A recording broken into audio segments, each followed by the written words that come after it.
हांगा ही आल्कोहोलाचो प्रॉब्लम तुमकां सगळ्यांक खबर आसा. कितलीं वर्सां जालीं वर्सां ते मळ तितून भितर आसलो. कितें बोवाळ मारले शेवटात ते निवळ करून काडटात, बरी गजाल एकदांचें वचू दी हांगाचें.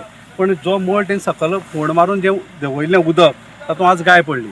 गाय पडटकीर ते म्हणटात आमी रोखडीच काडली म्हणून गाय जिते आसा म्हणून.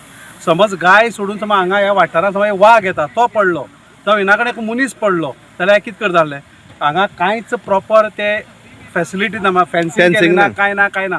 ऑथॉरिटी म्हाका दिसता ते बलसांगान भोंवतात. तांकां कोणालोच भंय ना. कितेंय सांगल्यार ते उडवा उडीची उत्तर दितात. आतां आमी मागलां तांचे कडेन की तांणी ती फेन्सिंग करून घेवचें आनी बेगिना बेगीन हें कितें आसा तें निकळान तेमी व्हरचें. ही आमची काणकोणकाराची एक नमळायेची मागणी ह्या डिपार्टमेंट ह्या लोकां कडेन आसा. डिपार्टमेंटान जावं स्थानीक आमदारान हातूंत मातशें लक्ष घालचें, इतलेंच आमची मागणी आसा.